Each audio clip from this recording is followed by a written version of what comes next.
अस्सलाम वालेकुम। जैसे कि प्रीवियस लेक्चर में हमने गाइडेड मीडियाज़ को डिस्कस किया था, सो आज हम अनगाइडेड मीडियाज़ के कुछ एडिशनल पॉइंट्स देखेंगे। First of all, unguided media एक ऐसा मीडिया है जिसमें डेटा को एक जगह से दूसरी जगह पे जाने के लिए किसी मीडिया की ज़रूरत नहीं होती। यानी मीडिया की ज़रूरत ना होने का मतलब है कि इसको किसी वायर की ज़रूरत नहीं होती या किसी फिजिकली मीडिया की ज़रूरत नहीं होती। इसीलिए इसको अनबाउंडेड मीडिया भी कहा जाता है। और अगर इसको फिजिकली मीडिया यानी तारों की ज़रूरत नहीं होती है तो फिर ये अपने डेटा को कैसे सेंड करता है? With the help of air. ये अपने डेटा को एयर की मदद से सेंड करता है, मीन इसका मीडिया बेसिकली एयर होता है। और ये एज पॉसिबल एज डेटा को विदाउट एनी इंट्रूजन एंड हाइंड्रेंस के डेटा को एक जगह से दूसरी जगह पे सेंड करता है। First of all, let's see how many types of unguided media. Commonly, there are three types of unguided media: microwave communication, satellite, and mobile communication. जिसमें से सबसे ज़्यादा कॉमन माइक्रोवेव और कम्युनिकेशन सैटेलाइट है। Let's discuss microwave. माइक्रोवेव को समझने के लिए इस डायग्राम को अगर हम समझ लेंगे तो हमें माइक्रोवेव का कंसेप्ट फ़ौरन से समझ आ जाएगा। फर्स्ट ऑफ ऑल, माइक्रोवेव के अंदर रेडियो वेव्स काम करती हैं, एंड सेकेंडली इधर लाइन ऑफ साइट का कंसेप्ट होता है। लाइन ऑफ साइट का कंसेप्ट ये होता है कि ये एक इमेजिनरी पाथ होता है बिटवीन सेंडर एंड रिसीवर। हम कह सकते हैं कि line of site is the imaginary line between an observer and the target. So what is observer? Sender. And what is target? Basically receiver. ये एक पाथ होता है जो कि सेंडर और रिसीवर के दरमियान में एक क्लियर लाइन होती है। अब यहाँ पे ज़रूरी नहीं है कि जो आपका सेंडर और रिसीवर है वो एक दूसरे को फिजिकली देख सकें, यानी वो फिजिकली एक दूसरे को नहीं देख सकते अगर उनके दरमियान में डिस्टेंस है, लेकिन वो इमेजिनरी लाइन ऑफ साइट के कंसेप्ट की वजह से उनको पता होता है कि मैं सीधा जाने पे मुझे अगला स्टेशन ही मिलेगा जिसको डेटा रिसीव होना चाहिए। दूसरी बात यह है कि इसको ज़मीन से काफ़ी ऊपर बनाया जाता है। आप देख सकते हैं कि ये अगर एक अर्थ है तो इससे काफ़ी ऊपर इसकी बिल्डिंग्स खड़ी की गई हैं इस डायग्राम के अंदर भी। उसकी वजह यही होती है कि दरमियान में ऑब्स्टेकल्स ना आए, क्योंकि ऑब्स्टेकल्स से आने से सिग्नल जो है वो डिवर्स हो जाता है और सिग्नल रिवर्ट होकर वापस आ जाता है। ऐसा नहीं होना चाहिए, जिसकी वजह से इसको ज़मीन से इतना ऊपर रखा जाता है कि दरमियान में ऑब्स्टेकल्स आते ही नहीं हैं। इधर ऑब्स्टेकल से मुराद बिल्डिंग्स, ट्रीज या ऐसी चीज़ें हैं जो कि सिग्नल को एक स्टेशन से दूसरी स्टेशन में जाने के दरमियान रुकावट पैदा करें। इनको इतना हाइट पे लगाया जाता है जहाँ पे ये ऑब्स्टेकल्स कॉमनली होते ही नहीं। और ये जो लाइन ऑफ साइट का कंसेप्ट है ये माइक्रोवेव और सैटेलाइट दोनों के अंदर इस्तेमाल होता है। यहाँ पे एक और चीज़ आपको रिपीटर्स दिख रही है।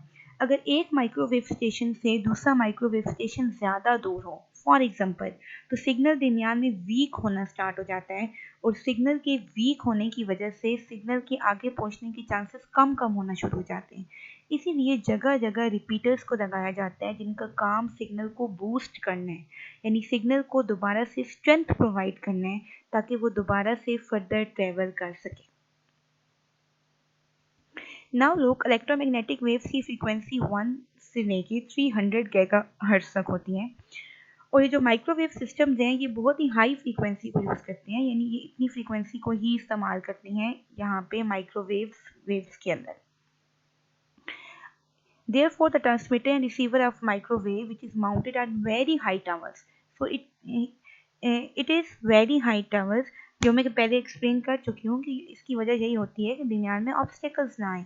शुड बी इनविजिबल, हो सकता है कि वो एक दूसरे से इनविजिबल हों या वो इनविजिबल होते हैं लेकिन वो एक दूसरे से इमेजनरी रिलेशनशिप में होते हैं जिसको लाइन ऑफ साइट कहा जाता है। More over the signal become weak, yes, signal weak होते जाते हैं और उन सिग्नल को बूस्ट अप करने के लिए क्या लगाए जाते हैं? रिपीटर्स, जिनको यहाँ पे पावर एम्पलीफिकेशंस भी कहा गया है, यानी सिग्नल्स को स्ट्रेंथ देना ताकि वो फर्दर ट्रेवल कर सके। माइक्रोवेव की ट्रांसमिशन क्या है कि ये यूनिडायरेक्शनल है। When an antenna send microwaves, यानी जब एक एंटीना माइक्रोवेव को सेंड करता है, it can narrowly focus it.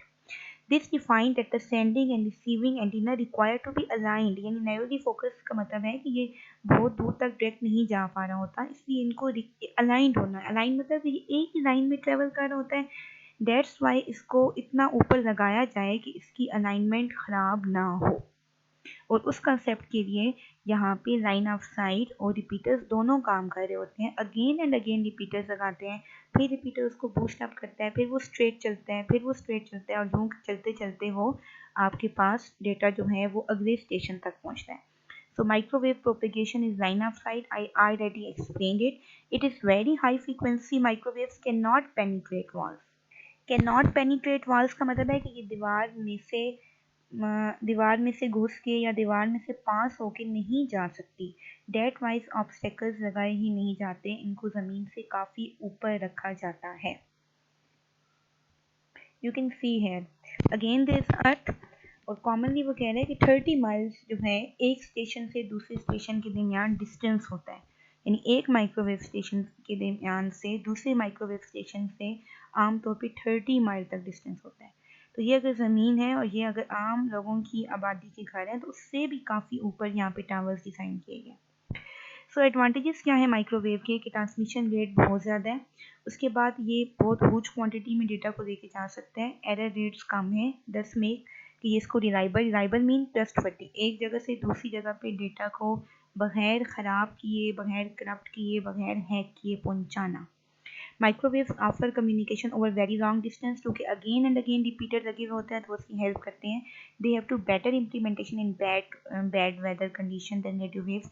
ये बैड यानी अब मौसम ख़राब होता है तो उसमें भी ये अपना बिहेवियर काफ़ी हद तक कर सकते हैं, और ये सबसे अच्छी इनकी खूबी है, क्योंकि ये सबसे ज़्यादा प्रॉब्लम मौसम की ख़राब होने से ही सिग्नल को होता है, क्योंकि ये एयर के थ्रू ट्रेवल कर रहे हैं, तो अगर हवा तेज़ चलने लग जाएगी तो डेफिनेटली सिग्नल्स ख़राब होते हैं।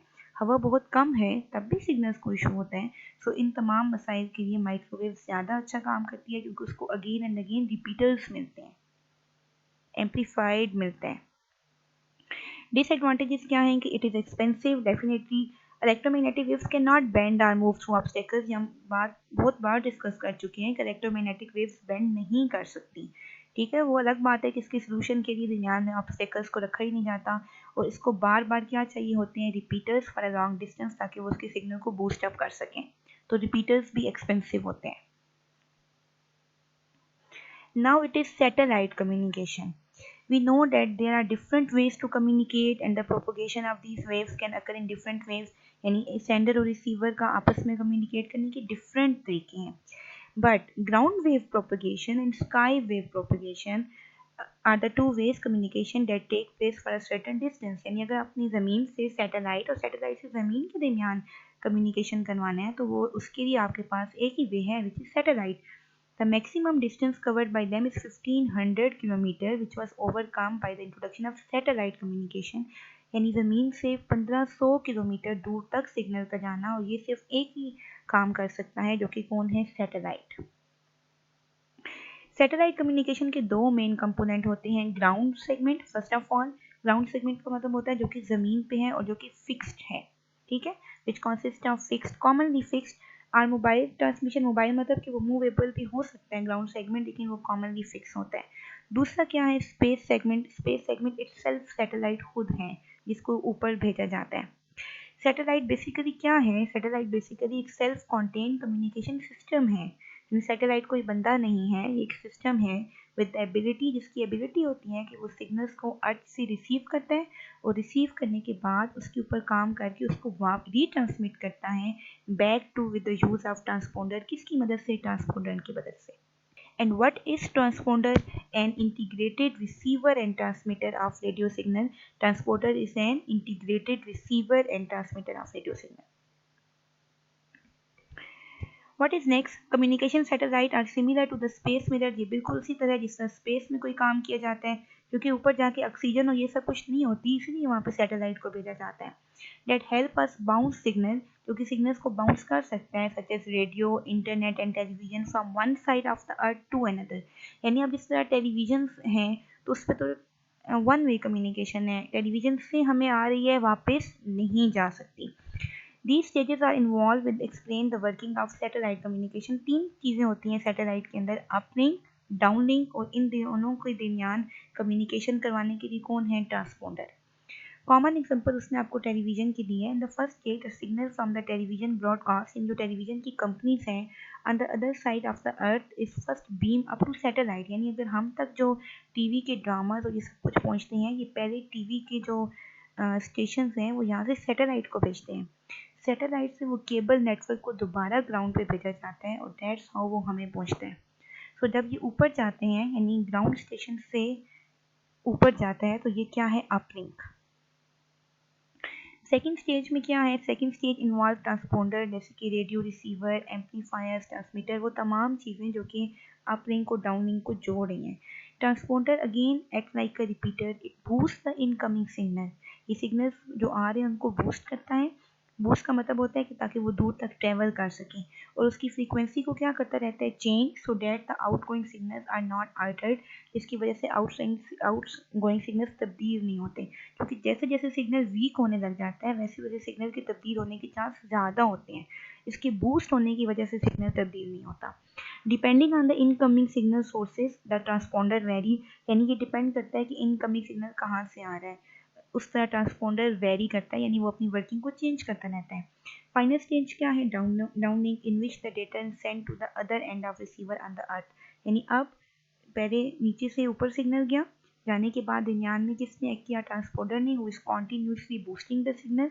उसके बाद उसकी ड्यूटी ये भी है कि सिग्नल चेंज ना हो, और अब उन्होंने वापस सिग्नल किसको भेजना है, ज़मीन को, and this step is known as downlink, जिसके अंदर डेटा दोबारा अप स्टेशन से डाउन स्टेशन को भेजा जाता है।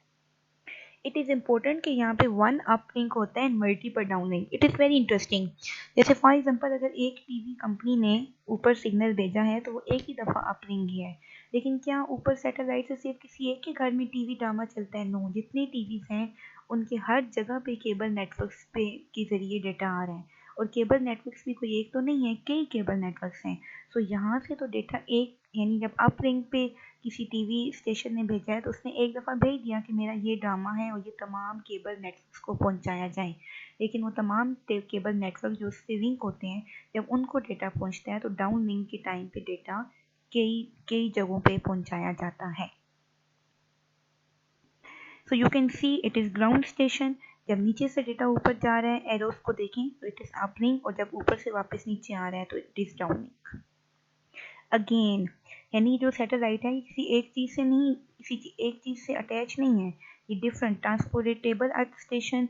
हाउ, जिस तरह कि आपके पास गाड़ियाँ हैं और गाड़ियों के अंदर जो आपके पास जीपीएस है, ग्लोबल पोजीशनिंग सिस्टम, ये जो हमें लोकेशन बताता है जीपीएस, जो हम गाड़ियों पे जीपीएस लगा देते हैं, ये हम सैटेलाइट की वजह से लगाते हैं। आप देखें क्या गाड़ी स्टैटिक है या मोबाइल है? मोबाइल है। गाड़ी तो कॉन्टीन्यूसली चल रही है, और जैसे जैसे गाड़ी चल रही है वैसे वैसे उसका जो नेविगेशन है या जो उसकी लोकेशन है वो क्या होती रहती है, चेंज होती रहती है, और जैसे जैसे उसकी लोकेशन चेंज हो रही है उसको वो लोकेशन कौन बता रहा है, वो ऊपर से सैटेलाइट से सिग्नल कैच कर रहा होता है।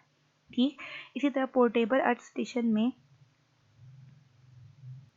हमारे पास लैपटॉप भी आता है। पोर्टेबल डिवाइसेस ऐसी डिवाइसेस होती हैं जिनको एक जगह से दूसरी जगह इजीली कैरी किया जा सकते हैं।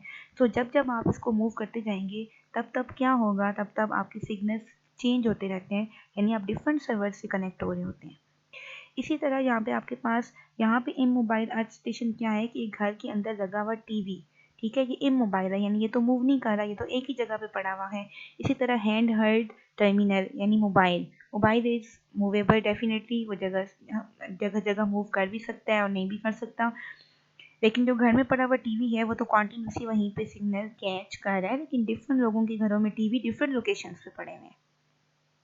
Same as radio broadcast, even that printer जो कि अपने सर्वर से कनेक्टेड हैं, ये सब कहीं ना कहीं सैटेलाइट से जुड़े हुए होते हैं। I hope you will understand. If you have any query, you can ask me in comments.